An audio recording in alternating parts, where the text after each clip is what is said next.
When did you start to think about a sequel to Rio? Well, it was very after the first one. The success of the first one came so fast that they decided to say like, hey, do you have more ideas? Do you have more stories? We want to bring them back, and I was ready for it. I felt that I had more stories to tell. I wanted to tell a story about what happens to them after they meet, after they fall in love with the family and all. So, and then I started right away. Where did you find inspiration for the new characters? Well, the stories came out of ideas that we had about family dynamics. We all have father-in-law. It is never a very easy situation, so there's a lot of inspiration on that. And I just came together, like for example, for Gabby the frog, I wanted to create a kind of an impossible love story with Nigel because I want him to be very dramatic. So I was very inspired by Shakespeare because she was poisonous, and I wanted to feel almost like a Romeo and Juliet relationship between them. So that's where the inspirations came about. But it's all about family dynamics. I inspire myself a lot with my own family or friends' family that we know, and I think that that's universal. Anywhere you go, people will relate to some aspects of each of the characters of the story. Did the location of the film have influence in the soundtrack?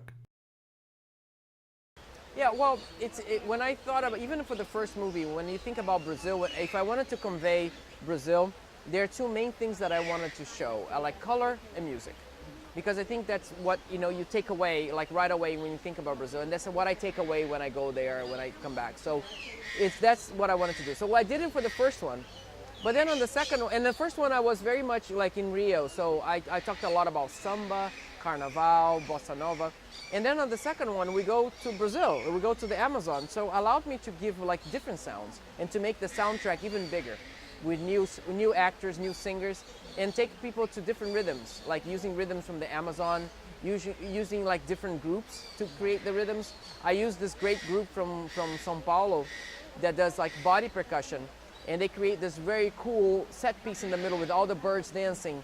And also I brought this band from Minas, another state in Brazil, that they make their own instruments called wakti, and they play, and then so all these sounds allow me to give them freedom to create a new vibe for the second one with the same fun and excitement of the first one, but I think we did even more with this, like exploring all these new rhythms.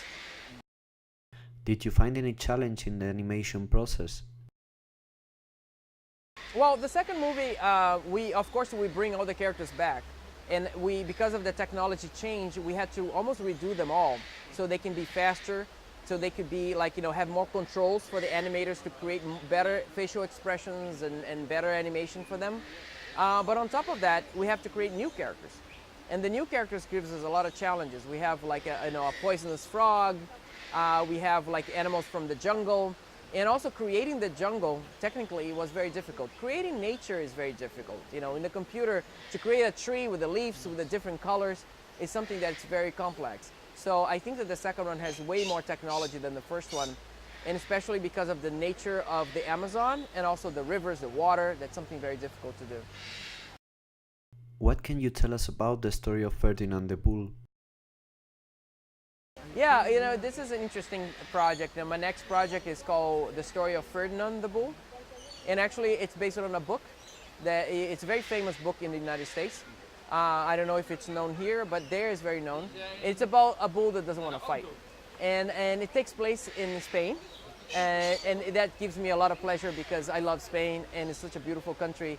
And I hope that I can capture the essence of the culture, the beauty of the country, and the colors, different from Rio, but its own way, to create a movie that's as fun or as big, as Rio was. Are you afraid of raising controversy with this project? Well, we're still working on it, but the movie's not about bullfighting, it's about the character. And the character struggles to be who he really wants to be. So it's a personal story about a bull that, because he doesn't want to fight, he wants to be who he is. Even though he's a big bull and he's meant to be a fighting bull, he wants to be who he really is.